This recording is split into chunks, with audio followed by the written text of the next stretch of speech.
دوسری دکان پڑتی ہے وہ پریشان ہو جاتا ہے، وہ کہتا ہے میرا کیا بنے گا، لا حول ولا قوت الا باللہ، یعنی تیرا کیا خیال ہے کہ تیرے حصے کی روٹی وہ کھا جائے گا، اتنا چھوٹا دل، یعنی تیرا موقع یہ ہے کہ تیرے حصے کا نصیب اس تک چلا جائے گا، یہ تیری خواہش، ایک دوسرے کی کمزوریاں بیان کرنا، اس کا تو مال ہی ناقص ہے جی، اس کے تو پاس ہی کچھ نہیں، یہ تو کمزور لوگوں کا طریقہ ہے۔ میرے رسول کریم علیہ السلام گزر رہے تھے، پت جھڑ کا موسم تھا، خزاں کا موسم تھا، درختوں کے پتے جھڑ رہے تھے، صحابہ کو ساتھ لے کے حضور گزرے اور ایک درخت کی ٹہنی کو پکڑ کے حضور نے ہلایا، صحابہ فرماتے ہیں کہ چھم چھم اس کے پتے گرے، زمین پر ڈھیر لگ گیا، حضور نے فرمایا دیکھا تم نے کیا ہوا، حضور ہاں، فرمایا کتنی تیزی سے پتے جھڑے ہیں، صرف تنا رہ گیا ہے اور خالی ٹہنیاں رہ گئی ہیں، کوئی حسن بچا ہے، حضور نہیں، نبی کریم فرمانے لگے جو حسد کرتا ہے نا اس کی نیکیاں بھی اسی طرح جھڑ جاتی ہیں، اسی طرح۔ اور ایک جگہ حضور فرمانے لگے جس طرح راکھ لکڑی کو آگ کھا جاتی ہے، جس طرح لکڑی کو آگ، جب آگ کھا جائے تو پھر لکڑی کو لکڑی نہیں کہا جاتا، راکھ کہا جاتا ہے، کوئلہ کہا جاتا ہے، اس کی اصل باقی یعنی اسے کھائی جاتی ہے۔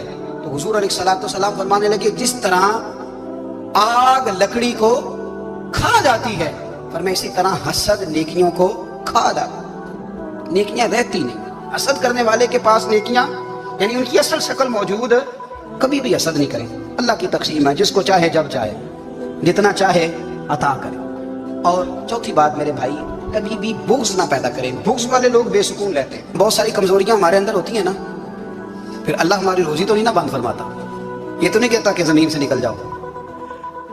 اگر یہی والا معاملہ ہو جو ہمارا ہے کہ وہ شادی پہ اس نے میرے ساتھ برا سلوک کیا تھا، اب ساری زندگی بغض رکھنا ہے، اگر یہی معاملہ فرشتے اللہ کی بارگاہ میں کہیں کہ یا اللہ اس نے فلانے دن شراب پی تھی، اب اس کو زمین میں نہیں رہنے دینا، نظام زندگی چلے گا؟ تو اگر اللہ ہمیں معاف کرتا ہے تو ہم بندوں کو معاف کیوں نہیں کرتے؟